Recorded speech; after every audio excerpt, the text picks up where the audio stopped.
Hello and welcome. Today I want us to look at the scripture in the book of Mark chapter 16 verse 1 to 8. I will read. And when the Sabbath was past, Mary Magdalene and Mary the mother of Jesus and Salome, they bought sweet spices that they might come and anoint him. And very early in the morning, the first day of the week, they came unto the sepulchre at the rising of the sun. And they said among themselves, Who shall roll us away the stone from the door of the sepulchre? And when they looked, they saw that the stone was rolled away, for it was very great.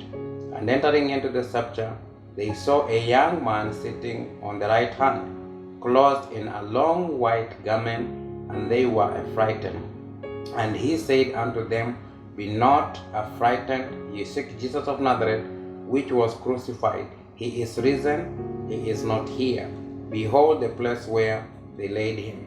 But go your way, tell his disciples and Peter that he goeth before you into Galilee. There shall ye see him, as he said unto you. And they went out quickly and fled from the sepulchre, for they trembled and were amazed, neither said they anything to any man, for they were afraid. In this episode, we are seeing the three women that have been listed there. That is Mary Magdalene, Mary the mother of James, and Salome. They had a mission, and that mission was to anoint the body of Jesus that had just been buried. It is good to remember that these women probably were with Jesus. I think it's written in some other places. So they watched Jesus Christ on his way to Golgotha. They saw when he died, and they saw and witnessed where he was buried. Probably they followed to see where he was buried, so that they had a mission in their heart to anoint the body of Jesus Christ. So when they went home after the 3 days, they decided to buy perfumes and oil so that they can go and finally anoint the body of Jesus. But the things also they witnessed on this grave of Jesus was not just the grave. One, we had the big stone that was covering the entrance to the grave. And second, we had soldiers that had been strategically placed there to watch over so that nobody can come and steal the body and then claim that Jesus has arisen, because they perceived, and that was what the Pharisees requested of the high priest, that they should be given permission to guard that tomb, just in case the disciples will come and steal the body and later on say that the body has resurrected. But I want us to look at the women with all the challenges ahead of them. One, the stone. Second, the soldiers. And probably the seal, because the ruler had placed a seal there that the tomb should be watched. It means it was a marked grave. So we had three obstacles there. But the women, they had a mission. And their mission was to reach to the body. They were not going just to the grave. They wanted to reach the body. So they started off that very morning. And on their way, in their mind, they knew there is a stone there. And the stone is very big. They knew about the challenges that were ahead of them. But they continued going. And they were wondering who will help them to remove the stone so that they can access the body of Jesus Christ in the grave.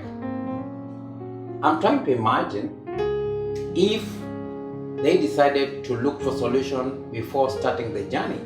Probably they would have asked the men, maybe the 11 disciples that were remaining, that please, it's not good to leave the body of Jesus like this. Let us go and anoint the body, probably. And I'm sure this is what the disciples would have said. Women, this is a very dangerous mission. You cannot go. Why? Because the soldiers are there. Second, you just saw they almost wanted to crucify Peter. So it's dangerous for us to go out at this moment. Let us just leave that body like that. So the women didn't want to have that particular setback. So they knew the challenge is there. But one thing that I love about them, they just went. With the challenge there, they just went. And in their heart, they knew there is a stone to be rolled. But they decided not to focus on the stone, that's on the obstacle, but to focus on what the mission they wanted to accomplish. In life, we are faced with the challenges, especially when we have decided to do something. There are always challenges that comes our way. When we decide this is what I want to do, I want to start this business, I want to pursue this course, I want to enter into a relationship, I want to go abroad, I want to do this. There is always that obstacle that will challenge that particular mission. You'll feel that you are inadequate. You'll feel that you are not capable. You feel that your stature is not up to standard. You'll feel your health is not allowing you. You will feel your family background is not even allowing you. You will feel you don't have the muscles. You want to enter into politics, you feel I don't have the money, the muscles to do that. The moment you continue to focus on the obstacle, you miss the challenge. Why?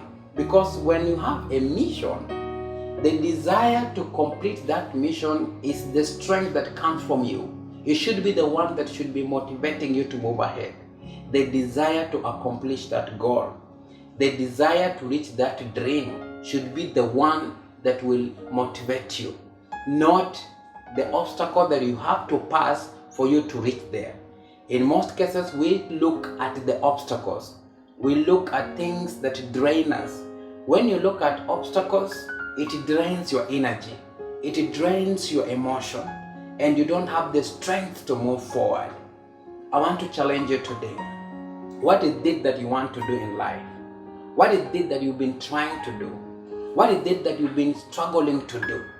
And there are so many obstacles that you have to clear your way. Is it because of school fees? Is it because of lack of support from your people? Is it you are eloquent, you cannot speak well? Like Moses said, I'm not able to speak well. Be like the lepers that said to themselves somewhere in the book of Kings, that if we sit here, we will die. If we go to the city, they will kill us. Then they asked themselves, why should we sit here until we die? They said, no, we will go forward and go to the enemy camp. If they kill us, it's okay. But if they save us, it's also fine. So we need to focus on the mission, not on the obstacles or things that challenge us. My brother, my sister, that desire in your heart is what you need. That push, that thirst, that drive that is in your heart, that is all that you need to achieve anything that you want to achieve in this world. There is victory when you try to push yourself. Do what you need to do. Work on that mission. Work on it little by little. Don't go for the big challenge. Just little by little, remember to always focus on what is in your heart, not the obstacles preventing you from achieving that dream. The Israelites were faced with the Red Sea. They looked at it and they were terrified. But Moses didn't look at the Red Sea. He looked at the mission. God was taking them to the promised land. So he told God, what shall we do? And God said, stretch forth your hand. And the Red Sea parted ways. Why? Because Moses was not concentrating on the journey. He was concentrating on the mission that he had to reach the promised land. You can reach your promised land. You can achieve your dream if you forget looking at distractions. Because distractions will come there. from your friends. Discouragements will come from your friends, will come from your relatives, will come from your husband, anybody that is closer to you. They will try to challenge you, but encourage yourself and move forward, and for sure you will overcome. God bless you.